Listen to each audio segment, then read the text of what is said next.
Il n'a ni beauté ni éclat pour attirer nos regards, ni rien dans son aspect qui pût nous le faire aimer.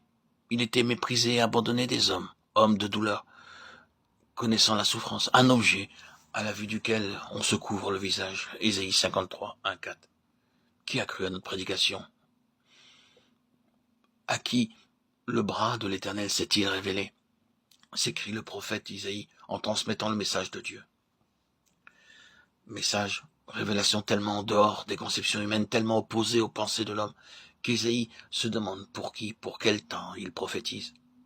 Les prophètes, les voyant lorsqu'ils annonçaient à l'avance les souffrances du Christ et la gloire qui suivrait, 1 Pierre 1, 11, 12, savaient que leur ministère s'accomplissait en faveur des générations futures, pour celles qui entendraient retentir le message de la croix. Et l'apôtre Pierre nous dit que ce fut l'Esprit du Christ, lui-même, qui inspira les prophètes et annonça à l'avance ses souffrances. Ésaïe prévoit l'étonnement, les doutes qui s'élèveront dans les cœurs des hommes à l'écoute de son message. Qui a cru à notre prédication? À qui le Seigneur s'est-il révélé, s'écrit-il. Alors qu'il décrit un Christ sans apparence croissant devant l'Éternel comme un rejeton, comme un faible arbrisseau hors d'une terre desséchée. Et cependant, qu'ils étaient précieux aux yeux de Dieu, ce faible arbrisseau, cette branche qui porterait du fruit. Ésaïe 11, 1.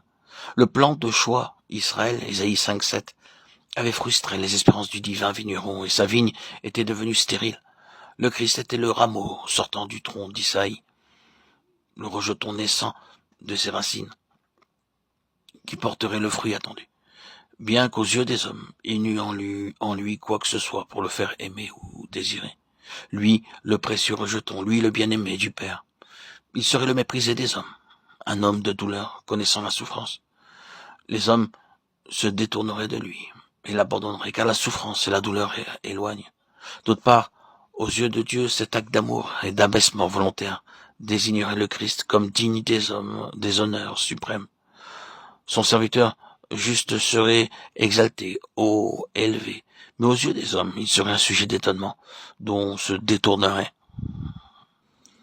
Tant son visage est défait, méconnaissable, tant son aspect diffère de celui des autres hommes. Ésaïe 53, 13-14. Ah, combien ne dut-il pas être défait, le visage du saint et du juste durant les heures d'agonie.